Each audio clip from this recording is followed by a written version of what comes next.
Paris, un passager du tramway grièvement blessé à coups de couteau, l'agresseur en fuite. L'agresseur, qui serait lui-même blessé au visage, a pris la fuite et était toujours recherché ce lundi matin. La victime a été transportée à l'hôpital dans un état grave. Un homme a été grièvement blessé à l'arme blanche, dimanche 29 mars au soir, dans le tramway T3B à Paris. Une altercation a éclaté entre deux passagers avant que l'un d'eux ne poignarde l'autre. La victime a été transportée à l'hôpital. L'agresseur, lui-même blessé, est activement recherché. Les faits se sont produits aux environs de 23h40.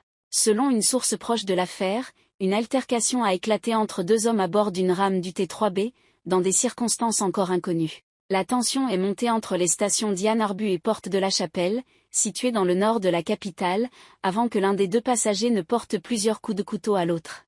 La victime présente des plaies saignantes au visage, à la main et au coude droit.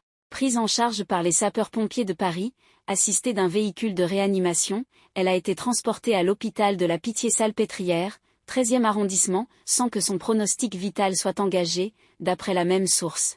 Le blessé n'a pu être identifié immédiatement et n'avait pas de documents à son nom sur lui. 7 coups de couteau portés sans raison apparente. L'auteur des coups de couteau est descendu du tramway à la station Porte de la Chapelle avant de prendre la fuite. Il aurait lui-même été blessé au visage. Une équipe du groupe de protection et de sécurité des réseaux, GPSR, le service de sûreté de la RATP, a été dépêché sur place sans parvenir à l'interpeller. Ce lundi matin, l'homme était toujours activement recherché par les forces de l'ordre.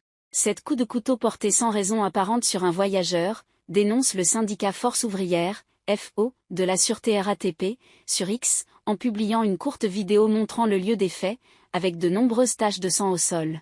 L'organisation évoque une tentative d'homicide. Le tramway dans lequel l'agression a eu lieu est resté immobilisé à la station Porte d'Aubervilliers. Les enquêteurs ont procédé à de longues constatations. Le trafic de la ligne T3B a été partiellement interrompu entre les stations Porte de Clignancourt et Rosa Parks jusqu'à la fin de service. Une enquête a été ouverte et confiée au 2e district de police judiciaire, DPJ.